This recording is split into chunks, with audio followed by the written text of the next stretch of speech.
Hi there. My name's John Stevens, pastor of Zion Lutheran Church in Oregon City, Oregon, and we're part of the ELCA. Welcome to Dollar Store Children's Sermons, where we take a look at the lectionary texts and we tie them to an item from the Dollar Tree. This is for the narrative lectionary. It's the fourth Sunday of Easter, and we're in Acts, where Paul and Silas, they are arrested, they're in prison, and before we continue, I need to do this here.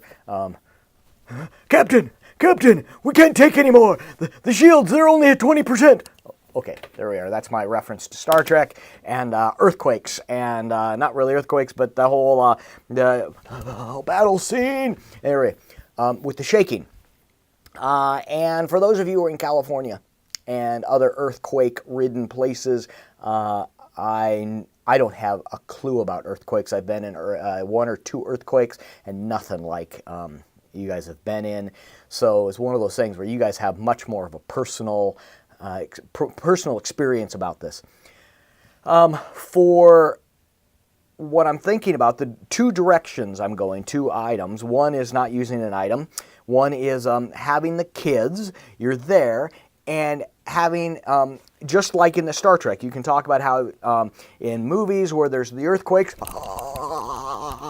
and having the kids play like they're in an earthquake, and the things are shaking and all that, and using that to get the kids into the story.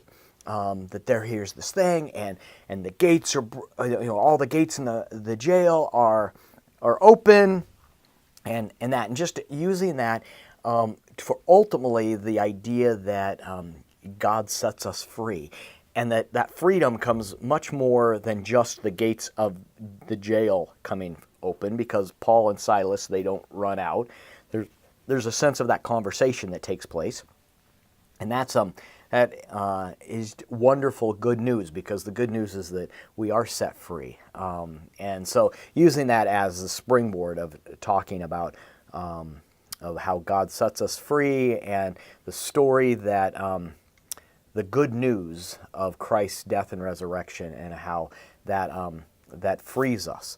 So the other item I'm going to use is, now I have because I do magic and things like this, I have a pair of these just hanging around, but you can go to the Dollar Tree and they've got like the police kits or SWAT team kits. I'm not a big fan of them, because in there they usually have a play knife and things like that, so I just basically end up either going to a toy store, going to Fred Meyer's, or going somewhere, Kroger's, where you can find just one of this, or getting the kit at the Dollar Tree and just taking out the handcuffs and getting rid of everything else. So what you need is a toy pair of handcuffs, and then you are going to cut them. You are going to cut them at at this point. Now, I have it set to where I have one. Let me put these on. For some reason, anyway, there we go. I have the set to where this part is actually soldered, so you're not going to need that. But because I end up coming out like this, like I'm there we are, and I am captive.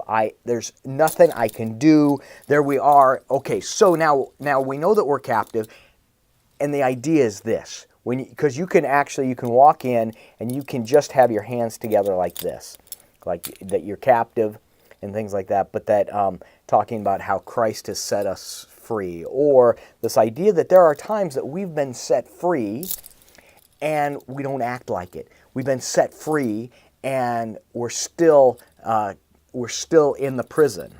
Paul and Silas make the decision to stay in the prison because they're helping the guards, but there's times where our gates have been flung open. God has forgiven us. God has freed us. In Jesus Christ, we have been freed from our own prison of self-doubt and of sin, and sometimes we don't act like it. And so the idea that is we can be here and say, okay, now what I'm going to do is I'm handcuffed, all right? My hands are bound. There's nothing I can do. They're bound. And of course, the kids are going to point out that you're not really, you can still move. You've been set free. And that's the idea that because we've been set free, so now we can start acting like it. We can actually start sharing this God of love of ours and say, this God of forgiveness and God of grace. So that's the springboard that I'm using. Either this or the playing with the earthquake. The earthquake would be fun because you're playing. But so those are the ideas. I hope they can be a springboard for your own thinking around your children's sermon. And as always, thanks for stopping by. And I hope your Easter season is fantastic because Christ is risen. Christ is risen indeed. Hallelujah.